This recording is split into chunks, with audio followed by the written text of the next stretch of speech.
Hello everyone, welcome to the Neti Educational Academy. I am Prachi Verma here to provide you some polity lectures. Okay तो अभी तक हमने जितने topics cover किए हमने historical background को कवर कर लिया है। जो हमारा आज का नेक्स्ट टॉपिक होगा वो होगा मेकिंग ऑफ द कॉन्स्टिट्यूशन। ठीक है, तो चलिए इसको स्टडी कर लेते हैं। संविधान हमारा बना कैसे? देखिए, हमने जब हिस्टोरिकल बैकग्राउंड को पढ़ा तो उसमें हमने एक चीज़ देखी थी कि साइमन कमीशन इंडिया आता है ये स्टडी करने के लिए कि इंडिया में जो कॉन्स्टिट्यूशन बनेगा उसके लिए इंडिया में सिचुएशन है कैसी।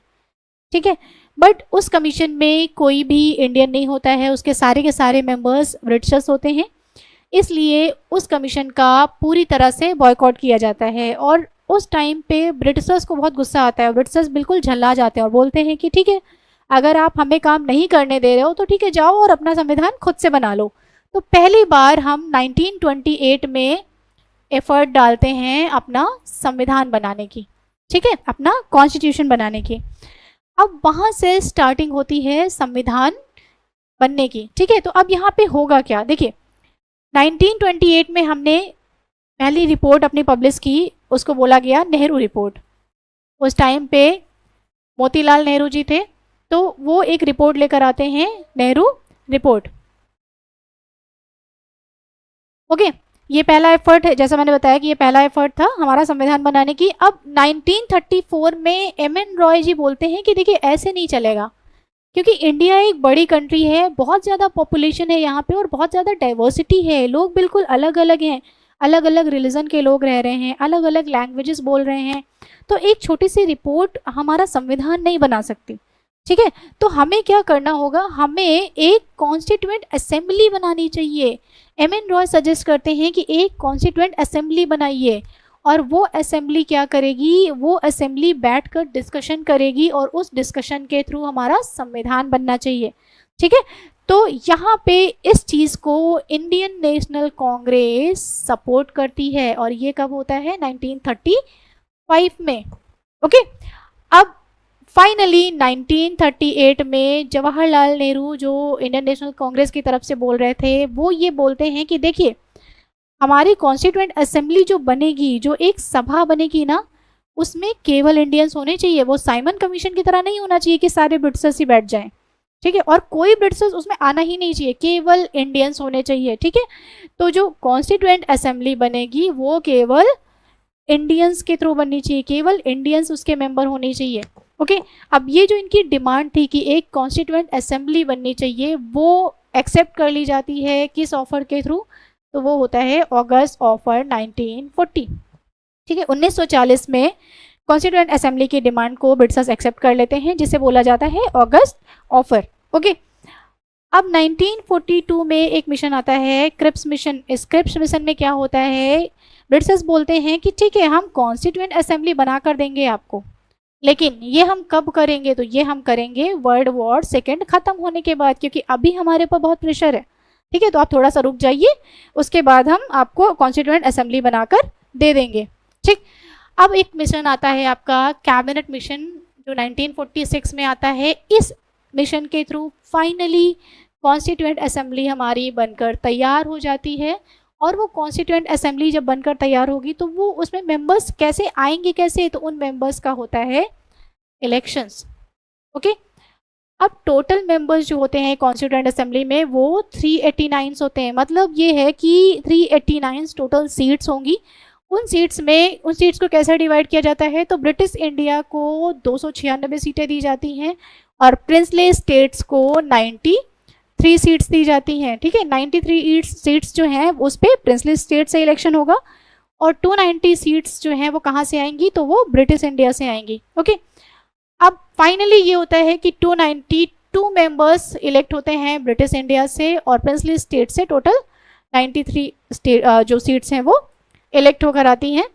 अब देखो, ये सीट्स जो हैं वो किस तरह से अलोकेट की जा रही थी? तो वो अलोकेट की जा रही थी डिफरेंट रिलीजन को, चाहे वो मुस्लिम्स हों, चाहे वो सिख हों, चाहे जनरल कम्युनिटीज़ हों। लेकिन ये किस बेसिस पे सीट्स अलोकेट की जा रही थी? तो वो अलोकेट की जा रही थी पॉपुलेशन के बेस पे। अभी भी तो वैसे ही होता है ना, जो हमारी कॉन्स्टिट्यूएंसीज होती हैं, जो चुनाव क्षेत्र होते हैं, उस पर किस कॉन्स्टिट्यूएंसी में कितने एमपी खड़े होंगे वो कैसे चुना जाता है? पॉपुलेशन के बेस पे ना। जैसे मान लीजिए लखनऊ है, ठीक है, लखनऊ कॉन्स्टिट्यूएंसी है तो वहाँ पे एक एमपी रहेगा या 2 एमपी रहेगा, तो वो किस बेसिस पे होता है, लखनऊ की पॉपुलेशन कैसी है, तो यहाँ भी वही हो रहा था, जो सीट्स हैं वो पॉपुलेशन के बेस पे डिस्ट्रीब्यूट की जा रही थी। ठीक है, और इलेक्शंस जो होंगे वो किस बेसिस पे होंगे, तो इलेक्शंस जो होते थे वो होते थे single transferable and proportional representation के थ्रू। ठीक है, ये मेथड इनडायरेक्ट इलेक्शन का मेथड है, ये डायरेक्ट इलेक्शन के मेथड नहीं है। ठीक है, देखो डायरेक्ट इलेक्शन में क्या होता है कि जनता वोट कर देती है, जैसे अभी लोकसभा चुनाव में होता है।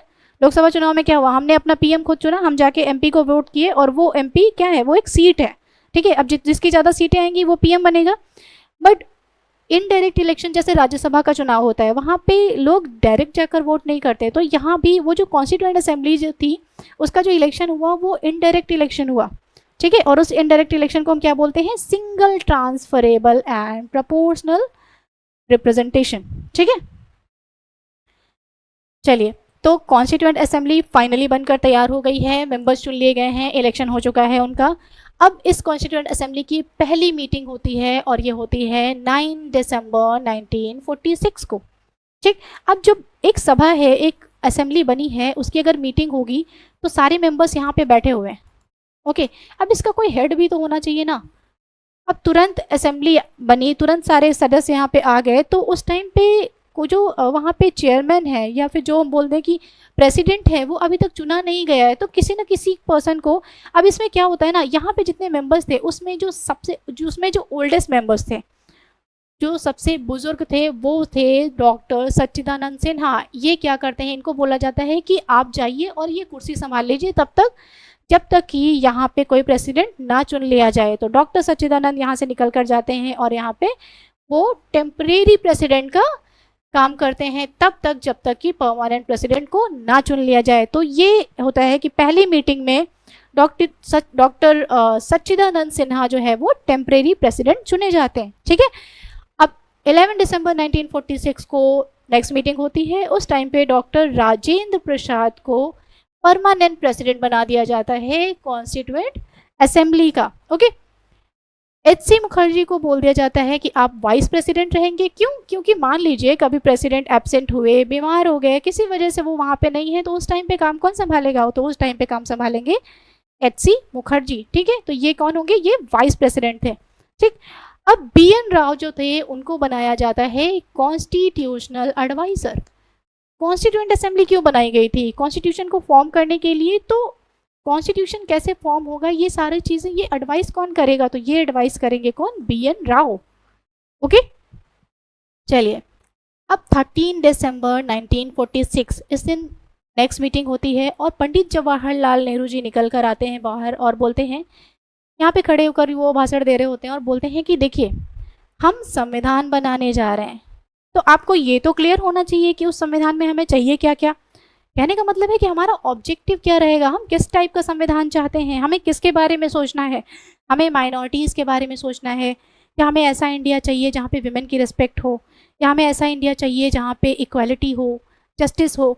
तो नेहरू जी ना एक ऑब्जेक्टिव रेजोल्यूशन लेकर आते हैं, उसमें बताते हैं कि हमारा ऑब्जेक्टिव क्या है। ठीक है, और यही ऑब्जेक्टिव रेजोल्यूशन फाइनली जाकर हमारे संविधान का प्रियम्बल बनता है। ठीक है, तो 13 दिसंबर 1946 को जवाहरलाल नेहरू ऑब्जेक्टिव रेजोल्यूशन लेकर आते हैं और यही जो है जो हमारा संविधान है उसका एक फिलोसॉफिकल फाउंडेशन होता है। ओके, चलिए, अब असेंबली जो है, जो कॉन्स्टिट्यूएंट असेंबली है, उसमें टोटल 11 सेशंस होते हैं, 11 सेशंस होते हैं। ठीक है, लगभग 165 डेज का डिस्कशन चलता है यहाँ पे। 165 डेज हम कह सकते हैं कि जो टोटल है 2 साल 11 महीने और 18 दिन, यही वो टाइम है ना जब हमारा संविधान बनकर तैयार हुआ। ठीक, तो इतने दिन का पूरा डिस्कशन चलता है। 11 सेशंस टोटल होते हैं। एक सेशन और होता है जो फाइनल सेशन होता है, जब फाइनली सब लोग इकट्ठा होते हैं। किस लिए? ताकि वो उस डॉक्यूमेंट पे जो उन्होंने इतनी मेहनत के बाद बनाया, इतना टाइम लगाकर बनाया है, उस पर साइन कर सकें। ठीक है, तो ये जो 11 सेशंस चल रहे होते हैं, ये ऐसे नहीं चल रहे होते हैं, हमें बहुत सारी कमिटीज़ फॉर्म करनी होती है। कमिटी क्यों? जैसे मान लीजिए आपको संविधान बनाना है, वो एक बड़ा वर्क है ना, तो आप कुछ स्पेशल वर्क अगर कुछ लोगों को दे दीजिए, मान लीजिए जैसे डिपार्टमेंट बनते हैं ना, वैसे ही बिल्कुल कि ये काम आप संभाल लो, ये काम आप संभाल लो, ड्राफ्ट करने का काम आप संभाल लो, तो उससे क्या होगा, चीज़ें थोड़ा इजी वे में हो जाती, क्योंकि एक मेंबर सब कुछ नहीं कर सकता ना, ये एक बड़ा काम सारा एक साथ हौच पौच हो जाएगा थोड़ा सा, तो इसलिए कमिटीज़ बनाएगी और टोटल 8 मेजर कमिटीज़ और 15 माइनर कमिटीज़ बनाई गई। ठीक है, तो ये चीज़ें थी। अब देखिए जो मेजर कमिटीज़ की हमने बात की, उसमें एक कमिटी थी ड्राफ्टिंग कमिटी। अब ये बहुत इंपॉर्टेंट वर्क कर रही थी, कॉन्स्टिट्यूशन को ड्राफ्ट करना कि संविधान बनेगा कैसे, दिखेगा कैसे, किस चैप्टर के बाद कौन सा चैप्टर लगाना है, कहाँ पे। ये बिल्कुल वैसे जैसे आप पीपीटी तैयार करते हैं ना, तो मान लीजिए पहला पॉइंट डाला आपने, फिर सेकंड पॉइंट आ रहा है, फिर थर्ड पॉइंट आ रहा है, फिर फर्स्ट स्लाइड में क्या है, फिर सेकंड स्लाइड में क्या है, तो बिल्कुल वहाँ यहाँ पे भी वैसे ही हो रहा था। एक ड्राफ्टिंग कमिटी बनी और उस ड्राफ्टिंग कमिटी के जो चेयरमैन थे वो थे डॉक्टर BR अम्बेडकर। ठीक है, अब इस ड्राफ्टिंग कमेटी में टोटल 7 मेंबर थे, डॉक्टर BR अम्बेडकर को इंक्लूड करके। तो बाकी के जो मेंबर्स थे वो कौन थे, बाकी थे doctor KM Munshi, Syed Mohammad Saadulla, N Madhav Rao, N Gopalaswami Ayyangar, Alladi Krishnaswami Ayyar and TT Krishnamachari. ठीक है, तो ये बाकी के मेंबर थे ड्राफ्टिंग कमेटी के। ओके, अब ये कॉन्स्टिट्यूएंट असेंबली संविधान बना लेती है फाइनली, तो कुछ काम इसके और भी रहते हैं। वो क्या रहते हैं, पहला वर्क रहता है इनका नेशनल फ्लैग को अडॉप्ट करना। तो कॉन्स्टिट्यूएंट असेंबली नेशनल फ्लैग को कब अडॉप्ट करती है, 22 जुलाई 1947 को। ओके, एंड नेशनल एंथम को कब अडॉप्ट किया जाता है, वो किया जाता है आपका 24 जनवरी 1950 को।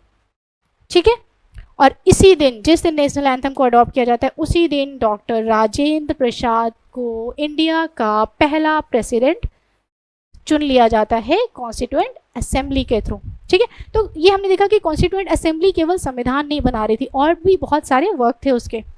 फाइनली जो कॉन्स्टिट्यूशन है हमारा वो 26 नवंबर 1949 को बनकर तैयार हो जाता है और कॉन्स्टिट्यूएंट असेंबली के थ्रू अडॉप्ट कर लिया जाता है। लेकिन ये इफेक्ट में कब आता है, तो ये इफेक्ट में आता है आपका 26 जनवरी 1950। ठीक है, और यही वो दिन था जब, जिसको हम रिपब्लिक डे के रूप में मनाते हैं। 26 जनवरी 1950 इसको हम रिपब्लिक डे के रूप में मनाते हैं।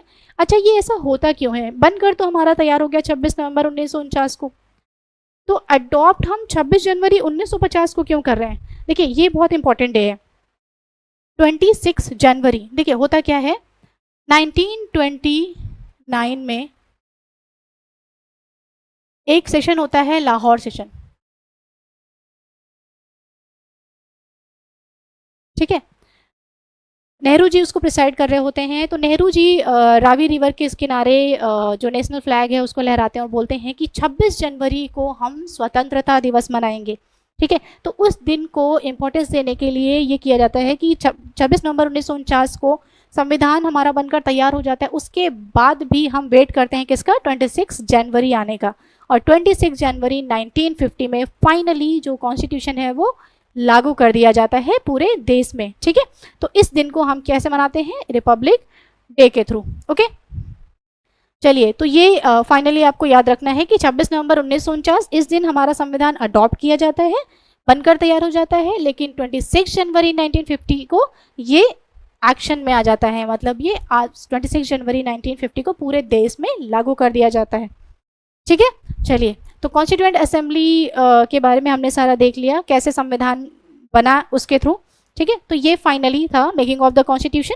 अगर आपको लेक्चर अच्छा लगा हो तो प्लीज़ आप कमेंट बॉक्स में ज़रूर बताइएगा। चलिए, थैंक यू।